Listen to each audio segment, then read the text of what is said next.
चलिए शुरू करते हैं मैथ पेडागोजी। ट्रिक लगा करके आसानी से कम समय में कर लिया जाएगा मैथ पेडागोजी। कहता है क्या कि राष्ट्रीय पाठ्यचर्या रूपरेखा 2005 के अनुसार प्राथमिक स्तर की गणित की कक्षा में परिचर्चा डैश होनी चाहिए। कैसा होनी चाहिए परिचर्चा? 46 नंबर प्रश्न क्या होगा? तो प्रकृति के उपदेशात्मक जो वर्ड है ना, उपदेश वाली बात, ये आपका गलत है। बी में आपका केवल वाली बात जो है वो गलत है। सी है कि संदर्भात्मक बहुत बेटर आता है। क्या सबको पता है? देखिए कोई भी पेडागोजी हो, पेडागोजी अगर हल कर रहे हैं तो बेटर है आपके लिए। संदर्भात्मक बच्चों के जीवन के अनुभव पर आधारित होना चाहिए, बेटर है। नेक्स्ट पर आते हैं आप लोग। अगला प्रश्न है कि निम्नलिखित में कौन सी प्राथमिक स्तर पर गणितीय भाषा की सर्वाधिक उपयुक्त विशेषताएं हैं? प्राथमिक स्तर पर जो गणित होता है उसकी क्या विशेषताएं हैं बताइए। फर्स्ट में बोला कि यह अत्यधिक एकाग्रचित्र, तो यह अत्यधिक जो वर्ड है ये आपका गलत हो जाएगा। और दूसरा में है कि अधिगम को आनंदमयी बनाने के लिए इसे अस्पष्ट और आम दिनचर्या वाली बात, तो अस्पष्ट वाली बात यहाँ गलत जा रहा है। और सी है कि गणित जीवन में बच्चों द्वारा उपयोग की जाने वाली भाषा के माध्यम से इसे प्रबलित करना चाहिए, तो बहुत मजेदार है दैनिक जीवन वाला। और डी में कह रहा है कि नहीं लगा लिया है कि बिल्कुल भी सम्मिलित नहीं है शब्द संग्रह, तो ये गलत बात है। नेक्स्ट पाए कुट कहता है, कुट है निम्नलिखित में प्राथमिक स्तर पर गणित के कक्षाई आकलन के सर्वाधिक उपयुक्त उद्देश्य क्या है? 3 को ऑप्शन दिया हुआ है और तीनों में सबसे अच्छा उद्देश्य आपको बताना है। ऑप्शन नंबर 1 है और ये कहता है 1 कि शिक्षण अधिगम प्रक्रिया को निर्देशित करना और मार्गदर्शन देना, तो यहाँ ये गलत हो गया आपका निर्देश देना, लेकिन यहाँ पे निर्देशित करना और मार्गदर्शन देना साथ में दोनों है, समझे? सुनिए मेरी बात, यहाँ निर्देश और मार्गदर्शन दोनों है तो सही जाएगा, केवल निर्देश रहता तो गलत। बी बोला कि शिक्षार्थियों के उसके अधिगम पर विचार करने के अवसर प्रदान करना, बहुत मजेदार है। और सी इसलिए हो गया कि शिक्षार्थियों में उसके निष्पादन में सुधार के लिए प्रतिस्पर्धा, कभी भी बच्चा का सुधार करना है तो कंपटीशन में नहीं सुधार होगा। ठीक है, उत्तर आपका ए और बी। अगला प्रश्न है कि निम्नलिखित में कौन सी संख्या पूर्व अवधारणा नहीं है? माने संख्या से पहले की अवधारणा कौन सी नहीं है? ऑप्शन बोला ये मिलान करना, ये तो ठीक है। पदानुक्रमित समावेशन, क्रमबद्ध और सन्निकटन। संख्या, देखिए संख्या पूर्व अवधारणा नहीं है, संख्या पढ़ने से पहले की अवधारणा सन्निकट नहीं है।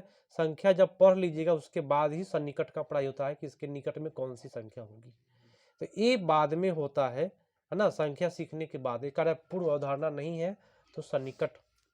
ठीक है, याद भी रखना पड़ेगा कि संख्या पूर्ण अवधारणा कौन सी नहीं है। नेक्स्ट प्रश्न है कि गणित की पाठचर्या में बच्चे दी गई समस्याओं को निम्नलिखित क्रम में व्यवस्थित कर रहे हैं। देखिए क्या कर रहा है, 28, 48, 57, 52। बच्चे द्वारा निम्नलिखित में कौन सी अवधारणा का उपयोग संख्या को व्यवस्थित करने में किया गया है? ये जो बच्चा सजाया है सही सजाया है भाई, देख करके ठीक लग रहा है। तो भाई कौन सी अवधारणा, समानुपात है, स्थानीय मान है, सन्निकट है या पूर्ण समूहकरण है, क्या होगा? हाँ, स्थानीय मान इसको आ रहा है, तब जा करके वह 28 के बाद 48 लिखा, 48 के बाद 57, 57 के बाद 52 लिखा, कोई दिक्कत नहीं। ठीक है, नेक्स्ट प्रश्न है और प्रश्न कहता है, बहुत मजेदार प्रश्न दे दिया आज। स्तर 1 के शिक्षार्थियों को स्थानीय मान की अवधारणा प्रभावित करने के लिए निम्नलिखित में कौन सी सबसे उपयुक्त योजना है? तो ऑप्शन 1 बोला श्यामपट्ट पर संख्याओं का स्थानीय मान लिखकर समझाएं। इस श्यामपट्ट की बात जब भी आती है वो गलत होता है। संख्याओं के विस्तार के रूप में लिखिएगा, तो क्या विस्तार करना है उसमें, ये भी गलत हुआ। हस्त कौशल सामग्री का उपयोग करते हुए 10 को एक एक करके गट्ठे के रूप में समझाए, सबसे मजेदार है। हस्त कौशल, हाथों से अपना अनुभव ले रहा है बच्चा। और स्थानीय मान के लिए यहाँ पे चार्ट पेपर गलत होता है, इस बात को आप ध्यान रखिएगा। अगला प्रश्न है कि गणित में संप्रेषण एक महत्वपूर्ण वांछनीय प्रक्रिया है। संप्रेषण माने बातचीत करना, तो गणितीय संप्रेषण में आप क्या समझते हैं? संप्रेषण जो होता है, बात होती है, उसमें क्या समझते हैं? फर्स्ट बोला इबारती सवालों को शीघ्र और सही तरीके से पढ़ने की बच्चों की क्षमता, ये नहीं है।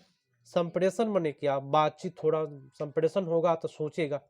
गणितीय प्रश्नोत्तरी, तो सबसे बेटर है गणितीय चिंतन को समेकित, संगठित और अभिव्यक्त करने की बच्चे की क्षमता। संप्रेषण इसी में होगा जब बच्चा चिंतन करेगा, बिना चिंतन के कोई बात ही नहीं होती। अब अगला ऑप्शन को देखना है, क्या किया है बच्चा? 354 प्लस 99 को जोड़ करके बता रहा है। बच्चा सबसे पहले क्या किया है, नीचे की ओर देखे, 354 लिखा है प्लस 99 लिखा है, एगो जोड़ा है, एगो घटाया है अपने मान से। प्रश्न पर पूरा ध्यान होना चाहिए। एक जोड़ा है, एक घटाया है अपने मान से, तो एक जोड़ा है किसमें? 99 में जोड़ दिया तो 100 हो गया। और ये 354 और 100 454, एगो घटा लिया है बच्चा खूब अच्छा से, 453। बच्चा बहुत तेज है, बहुत अच्छा है, तरीका बहुत उसके पास अच्छा है। तो इसको देखिए, एगो जोड़ना एगो घटा करके सब जो काम होता है उसको प्रतिकरण विधि कहते हैं। ये आपको रटना पड़ेगा। प्रतिकरण विधि किसे कहते हैं? तो किसी भी संख्या में एक जोड़ के जो आएगा उसमें लास्ट में एक घटा लेना है, एक या दो, जो भी। जितना जोड़ना उतना ही घटाना, माइंड में यही बैठा लीजिए, जितना जोड़ना उतना ही घटाना। कौन सा विधि? प्रतिकरण विधि। अगर लिखना चाहते हैं तो स्टार पॉइंट बना करके अपना ऑनलाइन में लिख लीजिएगा कि जितना जोड़ना उतना ही घटाना कौन सी विधि कहलाती है? प्रतिकरण विधि। नेक्स्ट, निम्नलिखित में कौन सी गणित के संबंध में सही नहीं है? तो भाई नेगेटिव खोजना है तो आप लोग चालाक है, नेगेटिव तो सब कोई खोज लेता है। विभिन्न गणितीय तथ्यों को प्रमाणित करने के लिए यह अनुभवजन्य अनुभव सिद्ध साक्ष्यों पर आधारित है। अनुभवजन्य अनुभव सिद्ध साक्ष्यों पर आधारित है। अच्छा, बी देखते हैं, निगमनात्मक विवेचन पर आधारित है। यह गणितीय विषय क्षेत्र को संदर्भपरक मूल्य है। यह तर्क और व्यवहारिक अभिपुष्ट किया जाता है। तो इसमें कह रहा है कि गणित में कौन सा सही नहीं है, नेगेटिव की ओर जा रहा है। देखिए, गणित में निगमन चलता है, सूत्र पर भी बनता है, तो इसको कैसे हटा दीजिएगा? पहले उदाहरण से नहीं ना बना पाइएगा, कोई कोई सूत्र के बिना चलता ही नहीं है, क्या समझ? तो ये निगमन चलेगा, हाँ, जैसे कि कोई भी फार्मूला a प्लस बी के होल स्क्वायर तो नहीं आता है, लेकिन होता है, बहुत सारा फार्मूला पर ही चलता है। यहाँ बोल रहा है गणित में संबंध में कौन सा सही नहीं है? तो गणित विभिन्न तथ्यों को प्रमाणित करने के लिए यह अनुभवजन और अनुभव सिद्ध साक्ष्यों पर आधारित है। तो ये आपका जो ऑप्शन है वो आपका गलत है। प्रमाणित करने वाली जो बात है, ये वर्ड आपका गलत है। प्रमाणित, हाँ, ये प्रमाणित वाली जो वर्ड है वो गलत है। चलिए अगले प्रश्न पर आते हैं, और ये प्रश्न मजेदार है। राष्ट्रीय शिक्षा नीति 2020 के अंतर्गत भारतीय शिक्षा मंत्रालय द्वारा निपुण भारत योजना की शुरुआत की गई थी, जो प्रत्येक छात्रों में आधारभूत संख्यात्मक एवं साक्षरता को सुनिश्चित करती है। और निपुण भारत का पूरा नाम क्या है, बताएं? ये फुल फॉर्म पूछ रहा है, निपुण भारत का फुल फॉर्म होता क्या है? तो national initiative for proficiency in reading with understanding and numeracy, है ना? तो सबसे मजेदार आपका उत्तर निपुण भारत का यही है ना, NIPUN, निपुण का होता है national initiative for proficiency in reading with understanding and numeracy and literacy होता है। उत्तर आपका हो जाएगा ए इज द राइट आंसर। अब अगला प्रश्न है, प्रश्न को देखिए, प्रत्येक प्रश्नों को देखिए आप। प्रश्न कहता है कि एनसीईआरटी कक्षा 1 और 2 की पाठ्य पुस्तक में ऐसे पाठ है जो बच्चे के दैनिक गतिविधियों को सूचीबद्ध करने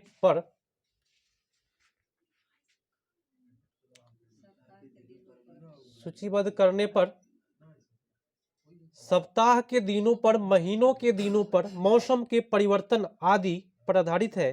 तो ऐसे पाठ जो है वह क्या कहलाएंगे? आपको 4 ऑप्शन दिया हुआ है, उसमें से एक चूज करना है। फर्स्ट बोला कि गणित की कक्षा किसी अर्थ को संप्रेषित नहीं करता है, ये नहीं बोल दिया। गणित की पाठ्य पुस्तक को रंग बिरंगा एवं आनंददायक बनाते हैं, ये बात गलत हो गया। रंग बिरंगा आनंददायक।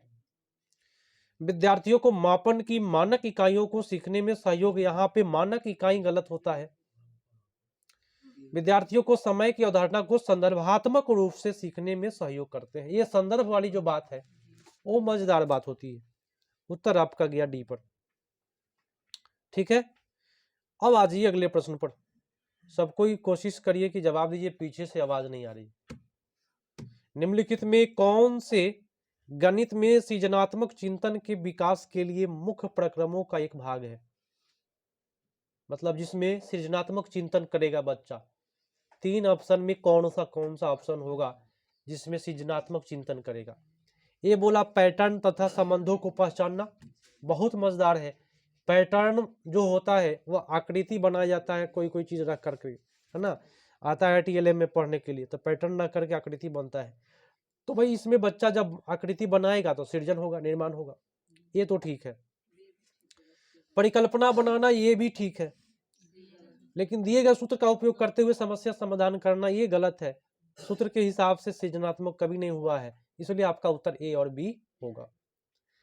नेक्स्ट प्रश्न है कि राष्ट्रीय पाठ्यचर्या रूपरेखा 2005 के अनुसार प्राथमिक स्तर के बच्चे में गणित के प्रति रुचि एवं एक सकारात्मक दृष्टिकोण को विकास करने का सबसे उपयुक्त मार्ग कौन सा है, जिसमें आप सकारात्मक दृष्टिकोण का विकास कर सकते हैं? 4 ऑप्शन है, किस ऑप्शन में बच्चा का सकारात्मक विकास होगा? ऑप्शन ए पढ़ते हैं, गणित के अधिगम हेतु संज्ञानात्मक कौशल में वृद्धि के लिए अवसर देना, गणित एवं बच्चे के जीवन के अनुभव में, मार दे इसको, चलिए इसी पर लॉक कर। क्या?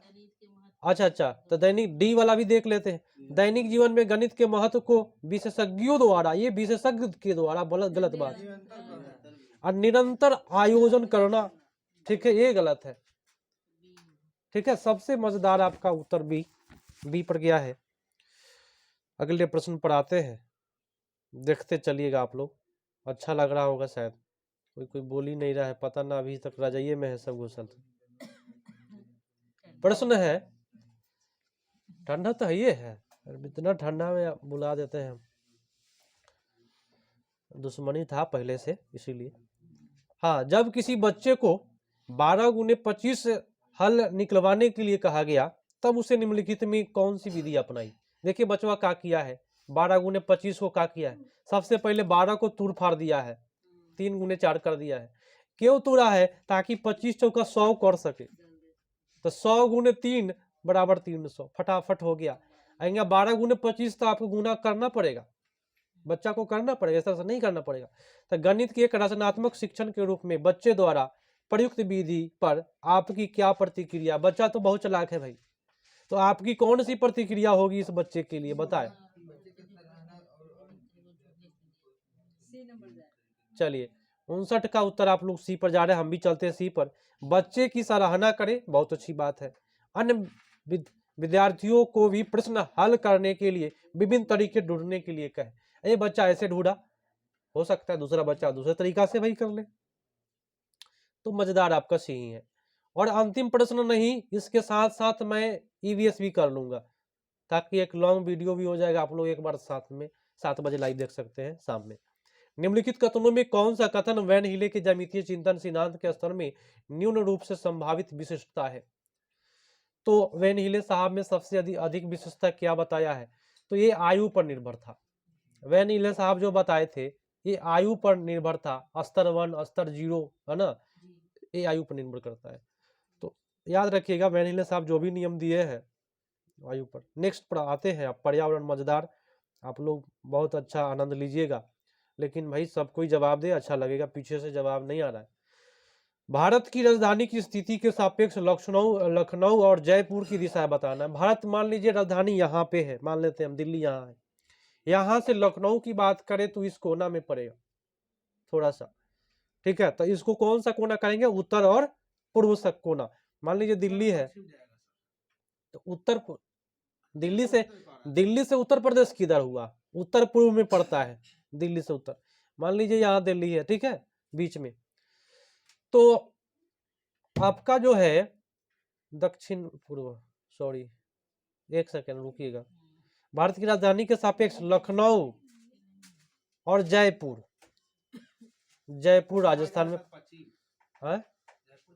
हाँ हाँ हाँ, दिल्ली ऊपर है, हो सॉरी सॉरी, उत्तर प्रदेश जो है इधर इस साइड में है, दक्षिण पूर्व में पड़ता है उत्तर प्रदेश। दिल्ली ऊपर है और थोड़ा सा इधर उत्तर दक्षिण पूर्व में है आपका कौन सा, उत्तर प्रदेश। और वहां से जयपुर जाने की बात करता है दिल्ली से, तो दिल्ली से जयपुर इधर पड़ता है एक कोना में, कौन सा, दक्षिण पश्चिम के कोना में।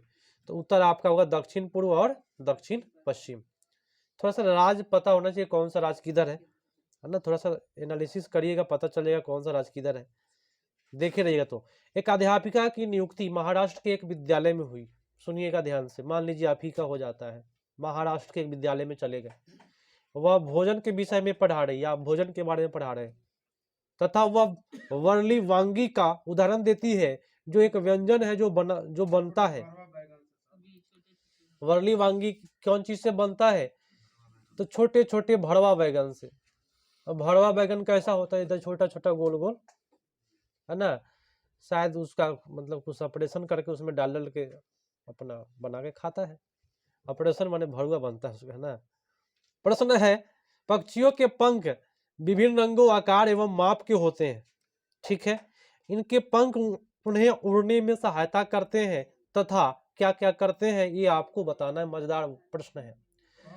फर्स्ट बात बोला कि उन्हें विभिन्न प्रकार के भोजन खाने में, पंख से भोजन थोड़े खाएगा, उन्हें गर्म रखता है पंख, ठीक है। विभिन्न तरीकों से चलने में नहीं भाई, उड़ने में होता है। उन्हें जल सह बनाने में, जल सह माने जब बारिश होती है तो उस पर जल पड़ता है तो नीचे की ओर जल गिर जाता है। उत्तर आपका बी पर चलिए, बी और डी, डी होगा, डी, बी और डी, विभिन्न तरीके से चलने में नहीं, चलने वाली बात नहीं, उड़ने वाली बात, हाँ बी और डी, उत्तर आपका बी पर जाएगा ना। जो पशु, एक सेकेंड, जो पशु अंडे देते हैं उनकी निम्नलिखित में विशेषता, बहुत अच्छा, उनके आंतरिक कान होते हैं अंडा देने वाले के आंतरिक कान होते हैं छेद वाला, और एवं शरीर पर बाल नहीं होते। जो बच्चा देता है ना उसका बाहर की ओर कान होता है और शरीर पर बाल होता है, बच्चा देने वाले का, कोई भी हो ये पृथ्वी पर। उत्तर आपका बी पर चलिए। उस पहली भारतीय महिला का नाम जिन्होंने एवरेस्ट पर्वत की चोटी पर कदम रखा और भारतीय ध्वज तिरंगा गाड़ा, माने फहराया लिखना चाहिए पे, गाड़ा, तथा कई फोटो भी खींची है, क्या नाम है उनका, बछेंद्री पाल नाम है उनका। सुनीता विलियम अंतरिक्ष में गई थी, याद रखिएगा। अच्छा, अगला मणिपुर के संबंध में कौन सा सही, सुनीता विलियम, सूर्यमणि राजस्थान की रहने वाली एक महिला थी, और ना उसके बारे में अभी सूर्यमणि के बारे में पूछा था, राजस्थान के बारे में। चलिए अगला निम्न,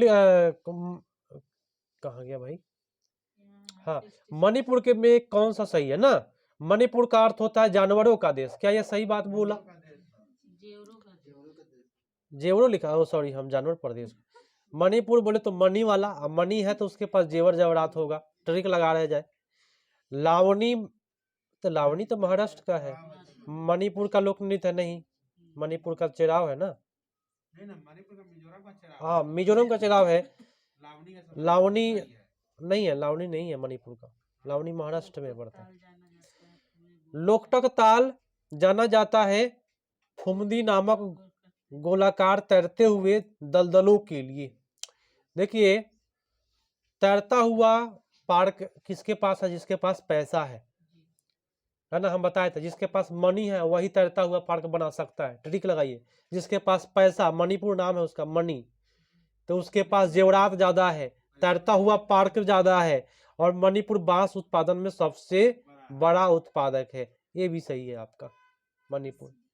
तो ए, सी और डी, ऑप्शन नंबर बी। क्या? अच्छा, कार्य ऐसी चीज है जो हम करते हैं यश कमाने के लिए, मनोरंजन के लिए काम नहीं ना करते हैं भाई। आगे देख लीजिए ऑप्शन क्या क्या काम क्यों करते हैं।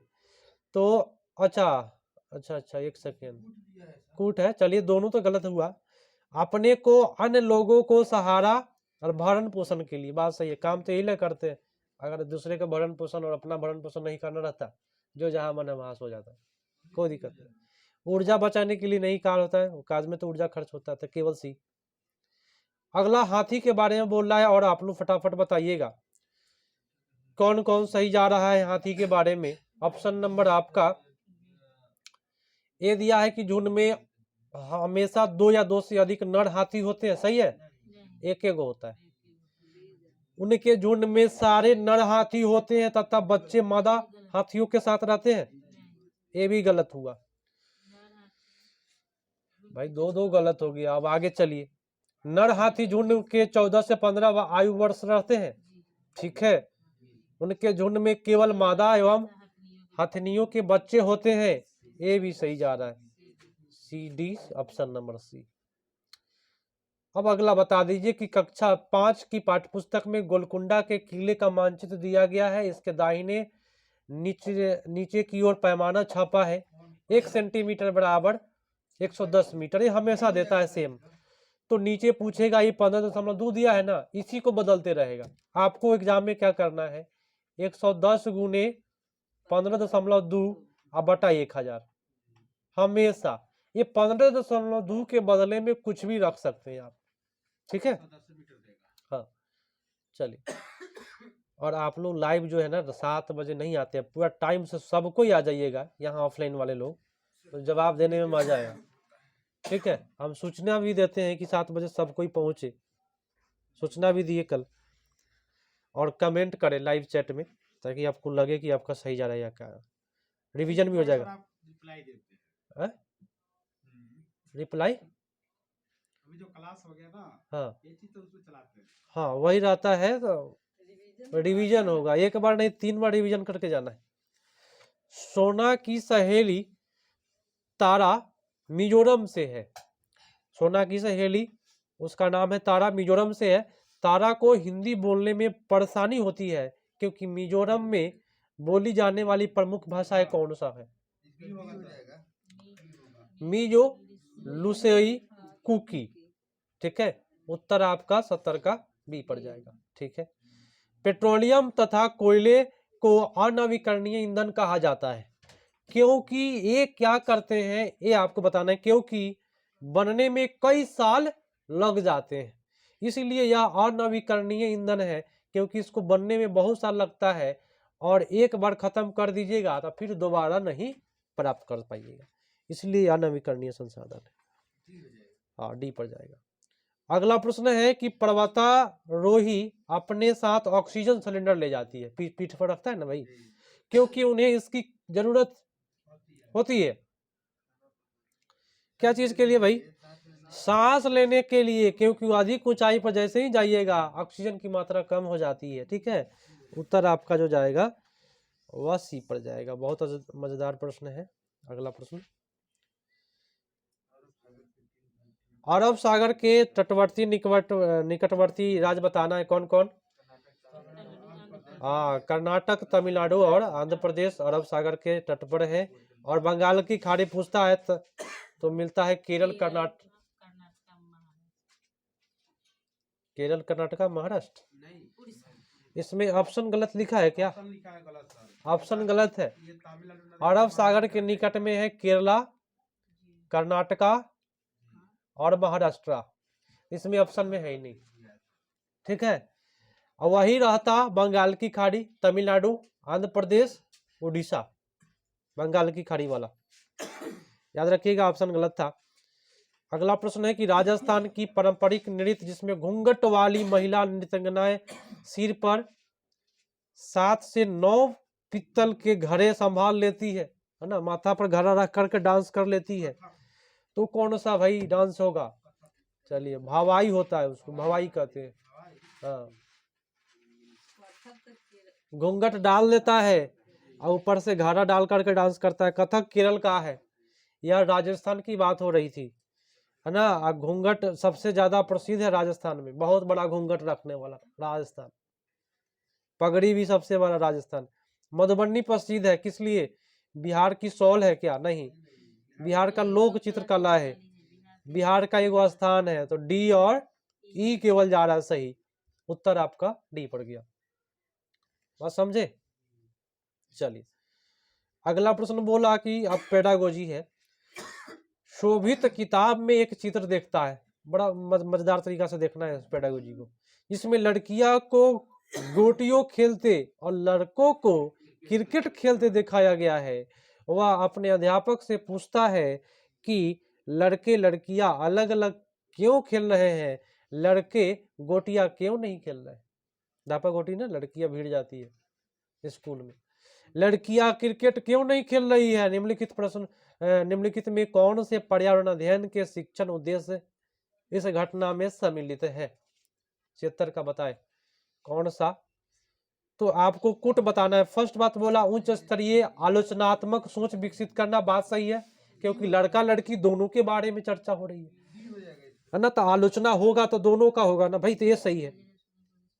व्यापक संस्कृति नजरिया एवं सौंदर्य के प्रति संवेदना विकसित करना, तो ये आपका कहीं से भी कोई रिलेटेड नहीं है, संस्कृति से कोई नहीं है कि हमारी संस्कृति है धापा गोटी करने का, ये गलत बात है। अवलोकन और चित्रण के आधार पर समझ विकसित करना, देखेंगे तो ठीक ठाक है। सामाजिक घटना के बारे में जिज्ञासु बनने के लिए संज्ञानात्मक क्षमता विकसित करना, ये भी ठीक है। तो आपका ऑप्शन डी पर सबसे बेटर। अब अगला बताइए कि पर्यावरण अध्ययन के एक शिक्षक के रूप में आप कक्षा 2 के अपने विद्यार्थियों के समक्ष विषय ऋतु प्रस्तावित करना चाहते हैं, माने आप ऋतु पढ़ाना चाहते हैं। क्या ऋतु? निम्नलिखित में कौन सा उत्तम शिक्षण विधि युक्ति होगी? सबसे अच्छा कौन सा है जिसमें मौसम के बारे में आप पढ़ाना चाहते हैं? 77 का उत्तर बताएं। फर्स्ट बोला कि संप्रत्यय ऋतुओं समझाने के लिए चार्ट एवं पुस्तकों का उपयोग, यहाँ पे चार्ट गलत है। चलिए, डी बोल रहे ना, ऋतुओं के विषय में रुचि का विकास करने के लिए भोजन की आदतों, पहनने के वस्त्रों और संदर्भित स्थानीय साहित्य पर का उपयोग, सबसे मजेदार डी ही जाएगा, उसमें पहनने ओढ़ने की बात भी चल रही है। चलिए ठीक है, आगे आते हैं। निम्नलिखित में कौन सा कथन आकलन की प्रकृति की सही व्याख्या करता है? आकलन के बारे में कौन सा सही व्याख्या कर रहा है? शिक्षण अधिगम प्रक्रिया का एक अंग है और सतत चलता रहता है, बात सही है, ये सही बात बोला, ये तो आकलन हमेशा चलते रहता है। अब बी ऑप्शन देखे, 78 न चल रहा है, हाँ, तो बी ऑप्शन देखे, कहता क्या है कि विद्यार्थियों को उपलब्धि स्तर उन्हें क्या नहीं आता है के बारे में अवगत कराना, ये गलत बात है। नेगेटिव चीज के बारे में अवगत नहीं कराइए कि तुमको ये नहीं आता है। सीखने में आई बाधाओं का पता लगाने और उन्हें दूर करने के लिए सहायता, सी ऑप्शन सबसे मजेदार। चलिए बहुत बेटर, रुचि उची है इसमें आपका डी में, तो ये भी सही जा रहा है।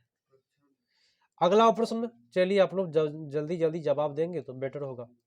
कक्षा 5 के पर्यावरण अध्ययन में शिक्षक के रूप में पाठ बोलती इमारतें के लिए आपके विद्यार्थियों को ऐतिहासिक इमारतों की प्रस्तुत करने की आवश्यकता है। आप क्या सोचते हैं कि कौन सी विधि सर्वोत्तम होगी बोलती इमारतें के बारे में?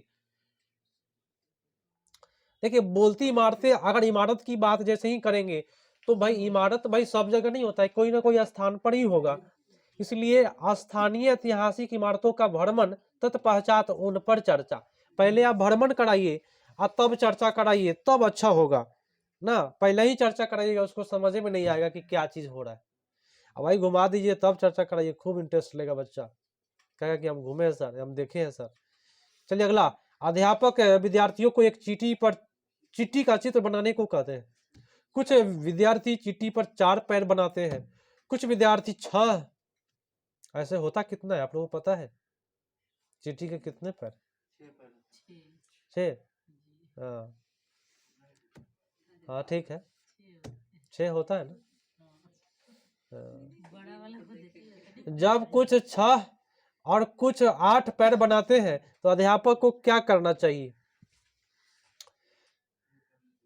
देखिए, सबसे अच्छा तरीका है कि भाई जब न समझ में आए तो एक आवर्धक लेंस आता है, लेंस जो इंस्ट्रूमेंट बॉक्स में रहता है, उसके सहारे से कहिए कि देखो इसको नीचे करके, तो उसको पता चल जाएगा। सबसे अच्छा यही काम है। तो नीचे आपका ऑप्शन नंबर डी है, उन्हें आवर्धक, आवर्धक माने बड़ा करने वाला लेंस चींटी के पैरों की संख्या को देखने के लिए कहना चाहिए। देख लेगा आंख से तो उसको विश्वास हो जाएगा, उसके बाद गलती नहीं करेंगे। न तो जैसे ही चींटी की बात आया दाची अड़ दी आदमी जा 4 गो की 6 गो ना। अगला प्रश्न, कक्षा 4 के पर्यावरण अध्ययन के शिक्षक के रूप में आपको विद्यार्थियों को अंतरिक्ष यात्रियों का संप्रत्यय प्रभावित करना है। इसके लिए आप कौन से प्रक्रम का अनुसरण करेंगे? माने अंतरिक्ष के बारे में आपको करना है तो कौन सा बेटर होगा? 4 ऑप्शन में बताए कौन सा अच्छा लग रहा है आपको। आपको जो अच्छा लगे वो मारे। विद्यार्थियों को अंतरिक्ष की परिभाषा समझाएंगे क्या? क्या याद करवाइएगा उसको? नहीं, अंतरिक्ष का एक व्याख्या दीजिएगा। व्याख्या आपका गलत होता है। डी होगा। सी पर देखते हैं, भारत के अंतरिक्ष यात्रियों की आत्मकथाएं साझा करिए और उनकी मुख्य विशेषताओं को इंगित करिए। अंतरिक्ष यात्रियों की कहानी का साझा करिए और विद्यार्थियों को विषय को समझने में सहायता कीजिए। 81 का सबसे मजेदार, अंतरिक्ष यात्रियों की कहानी साझा करिए और विद्यार्थियों के विषय को समझाने में सहायता कीजिए। देखिए, सबसे पहली बात है यहाँ पे विषय पर जैसे ही गया है ना। अच्छा रुकिए, अब सी भी पढ़ लेते हैं, दोनों ऑप्शन सही जा रहे हैं। भारत के अंतरिक्ष यात्रियों, देखिए अंतरिक्ष यात्रियों यहाँ पे लिखा हुआ है डी में अंतरिक्ष यात्रियों, और ऑप्शन नंबर सी में है भारत के अंतरिक्ष यात्रियों, और उसके बुक में पढ़ना है सुनीता विलियम्स। क्या उसके बारे में पढ़ना है भाई? तो भारत के राकेश शर्मा है ना भाई। तो भारत के बारे में पढ़े, पहले स्थानिक पढ़ाई कराया जाता है तब वैश्विक पढ़ाई किया जाता है। इसमें स्पष्ट डी वाला ऑप्शन में नहीं है, इसलिए आपका ऑप्शन सी मारेंगे, भारत के बारे में। चलो अब अगला प्रश्न, यश ने अपने अध्यापक से पूछा, भाई क्या पूछ रहा है बच्चों देखिएगा, कुछ भोजन उत्पादों के पैकेट पर हरे गोले क्यों हैं जबकि कुछ भोजन उत्पाद के पैकेट पर लाल गोले बने हैं? अध्यापक समझाते हैं कि गोले शाकाहारी खाने तथा लाल गोले मांसाहारी को सूचित करता है। कोई भी पैकेट पर लाल गोला है, समझिए उसके अंदर मांसाहारी चीज है, हरा गोला है शाकाहारी है। ठीक है, तो अध्यापक ने विद्यार्थियों को विभिन्न भोजन उत्पाद के पैकेट दिखाकर उन्हें शाकाहारी, आगे देखते हैं क्या बोलता है, अथवा मांसाहारी में सूचीबद्ध करने को कहा। इस गतिविधि को निम्नलिखित में कौन सी प्रक्रिया शामिल है बताएं। बहुत मजेदार प्रश्न बोल दिया है, और एक जानकारी हम लोग को भी मिला कि लाल से घेरा होगा तो अंदर मांसाहारी होगा और हरा से तो शाकाहारी होगा। क्या, तो बहुत बेटर चीज जानकारी दिया है। तो सबसे पहले पहचान, कल्पना, पूर्वाग्रह, वर्गीकरण, क्या चीज हो रहा है? दो ही ऑप्शन करना है, पहचान और वर्गीकरण बोल रहे हैं, तो ए और डी बोल रहे हैं 82 का। चलिए पहले पहचान करेंगे और तब उसको वर्गीकरण करेंगे कि ये क्या है, मांसाहारी है या शाकाहारी। बहुत अच्छा, डी आपका ऑप्शन सही है। नेक्स्ट प्रश्न है कि एक पर्यावरण अध्ययन शिक्षक के रूप में अपने विद्यार्थियों को पर्यावरण से संबंधित समकालिक मुद्दों से परिचित करवाना है। निम्नलिखित में कौन से किसे प्राथमिकता देंगे आप? 4 ऑप्शन में किसको? जवाब बताएं। विद्यार्थी को समाचार चैनल देखने के लिए कहेंगे, ये बात गलत। विद्यार्थियों को घर समाचार पत्रों का ग्राहक बनने के लिए कहेंगे। कक्षा में संबंधित लेखों और उल्लेख करेंगे, साझा करेंगे नहीं। सबसे अच्छा घर पर समाचार पत्र पठन को सुनिश्चित करने के लिए माता पिता से बात करेंगे। सबसे अच्छा आपका ऑप्शन डी। अब जो है कुछ ही प्रश्न बचा हुआ है, समाचार घर पे, ये घर वाला सही है सर, ये हमको गलत लग रहा है। एक सेकंड बात करेंगे सर उसका। सुनिएगा क्या कहा है, प्रश्न को फिर से करते हैं। सुनिश्चित है इसलिए गलत जा रहा है। हाँ, ये सुनिश्चित करना ये गलत है। घर पर समाचार पठन को सुनिश्चित करने के लिए माता पिता से बात करेंगे। नहीं, ये गलत हो गया। सबसे अच्छा ऑप्शन सी, कक्षा में संबंधित लेखों का उल्लेख करेंगे और उनको साझा भी करेंगे। सबसे अच्छा आपका सी। सुनिएगा, अब जो हम अगला प्रश्न पूछेंगे, प्रत्येक व्यक्ति का नाम लेंगे और आप लोग जवाब दीजिएगा इसमें से, क्योंकि कितने व्यक्ति इसमें सुस्त हो जाते हैं। जवाब देखते हैं क्या क्या, कौन कौन व्यक्ति सही सही दे रहा है। क्या गिरा भाई, मार्कर। अच्छा, जॉन अपने हाथों की सहायता से जंतुओं के परछाई बनाता है। ऐसे कोई चीज का परछाई बना सकते हैं, आप वीडियो देखे होइएगा कोई चीज का, ऐसे करके ऐसे परछाई बना देता है ऐसे ना। तो जॉन एक लड़का है जो हाथों से परछाई बनाना है और वह विद्यार्थियों को यह अंदाज लगाने को कहता है कि परछाई में कौन सा जानवर बना है। अंदाज लगाने के लिए बोल रहे हैं आप। तो निम्नलिखित बोले तो इस गतिविधि में निम्नलिखित में कौन सी प्रक्रिया शामिल है? अनुमान, निष्कर्ष, अवलोकन, वर्णन, कौन कौन शामिल हम पूछेंगे, वही व्यक्ति बताएंगे। आप ही बताइए सबसे पहले। ना इसमें ऑप्शन बताइए कौन कौन सही है। हाँ, पहले तो अनुमान लगा दिए, चलिए ठीक है। देखेंगे कि हाँ क्या चीज बनना है, फिगर, फिर निष्कर्ष निकलेगा कि कुत्ता बिलाई जो भी है। और वर्णन तो करना नहीं है कि ऐसे ऐसे नहीं, तो उत्तर आप, वर्णन गलत भी होता है। उत्तर आपका बी पर गया। चलिए, आप किसी पर भी जा सकता है, वो जवाब देंगे, फटाफट देंगे जवाब, ऐसे नहीं चलाएंगे क्लास, क्योंकि बाकी लोग सुस्ती मार रहे हैं। पर्यावरण अध्ययन में एकीकृत संगठित परिप्रेक्ष्य निम्नलिखित में कौन से निर्दिष्ट करता है? एकीकृत संगठित परिप्रेक्ष्य निम्नलिखित में, चलिए आप बताइए हो इधर से, क्या नाम है? सोनू, बताओ। विज्ञान सामाजिक विज्ञान से पूरी जानकारी, सामाजिक विज्ञान पर्यावरण शिक्षा से पूरी जानकारी, विज्ञान सामाजिक विज्ञान पर्यावरण शिक्षा से जानकारी। सही सही बताओ, डी होगा ना। ये बार बार हम चिल्ला चिल्ला के बोलते हैं, ये 3 ऑप्शन जरूर आता है, विज्ञान, सामाजिक विज्ञान और पर्यावरण शिक्षा आता है ना। तो आपका ऑप्शन नंबर डी बहुत मजेदार बताए। अभी तक तो जीतते आए हो आप लोग, अब ऐसे ही चलाएंगे। रीनी ने अध्यापक से पूछा, पौधे के तने गोल क्यों होते हैं, चौकोर क्यों नहीं होते हैं भाई? तो अध्यापक को क्या करना चाहिए? कूट दिया हुआ है, पहले ध्यान से सब कोई कूट को देख लीजिए, नहीं तो आप ही पर जाएगा, तो जवाब आप ही को देना होगा। कौन कौन सही जा रहा है पहले ध्यान से पढ़ ले। चलिए, फर्स्ट ऑप्शन, अध्यापक की विद्यार्थियों से कहना कि वे इसके बारे में उच्च कक्षाओं में सीखेंगे। क्या ये सही है? नहीं है, ये तो सबके साथ में कर लेते हैं, छोड़ देते हैं एक प्रश्न। अध्यापक, कौन सा ऑप्शन बजिया बताओ, सी और डी? चलिए देख लेते हैं। अध्यापक को विद्यार्थियों से तने के गोल आकार होने के कारण और सोचने के बारे में कहना चाहिए, बहुत ठीक है। अध्यापक को विद्यार्थियों को बाग में घूमने ले जाना चाहिए तथा विभिन्न तनों के आकार देखने के लिए कहना चाहिए, ठीक है, उत्तर सी। नेक्स्ट प्रश्न, अगला प्रश्न है कि निम्नलिखित में कौन सी विधियां पर्यावरण अध्ययन के संपादन में प्रभावी हो सकता है? अब प्रमोद सर आप बताइएगा इधर से, कौन सा बेटर होगा पर्यावरण अध्ययन के लिए? 4 ऑप्शन में क्या क्या आपको जरूरी है, बताए, बड़े ध्यान से बताए। फर्स्ट, कैसे सभी हो जाएगा? चौक और टर्क जो होता है, आप गलत पर चले गए हैं। चौक टर्क कभी सही नहीं जाता है, व्याख्या कभी सही नहीं जाता है, भूमिका निर्वाह बहुत मजेदार है, और कहानी सुनना बहुत मजेदार है। सी और डी ऑप्शन हुआ। याद रखिए, चौक टर्क का दूसरा नाम एग्जाम में देता है पेपर पेंसिल परीक्षण, नेगेटिव है चौक टर्क, पेपर पेंसिल। अब अगला प्रश्न जा रहा है, किस पर जाएगा कोई ठीक नहीं, जिसका चल रहा है उसी पर जाएगा ये अधिकांशतः। एक पर्यावरण अध्ययन अध्यापक विद्यार्थियों को उनकी मम्मी का वर्णन करने के लिए कविता लिखने को कहती है। मम्मी अपनी कविता पढ़ती है, मेरी मम्मी मीठी है जैसे मिष्टी दोई, मैंने वो पढ़ रहा है कविता। कुछ विद्यार्थी मिष्टी दोई का अर्थ नहीं जानते हैं, हम भी ऐसे नहीं जानते हैं मिष्टी दोई, शायद मिठाई देने वाली बात होगा। यदि आप मम्मी के अध्यापक है, ठीक है, तो आप क्या करेंगे? सुशील सर आप बताएं, क्या बताएंगे? स्थानीय भाषा में। चलिए बहुत बेटर। अध्यापक विद्यार्थियों को मिष्टी दोई का अर्थ स्थानीय भाषा में बताएंगे, बहुत मजेदार बताए। चलिए आप लोगों पर ही बढ़ जाएगा। गरजेगा यहीं से। प्राथमिक स्तर पर एक अच्छे पर्यावरण अध्ययन के पाठचर्या की विशेषता बताना है। इस 4 ऑप्शन में चांदनी बताएगी। सुन रही है?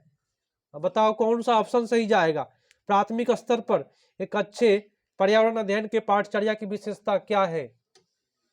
ऑप्शन फटाफट बताए।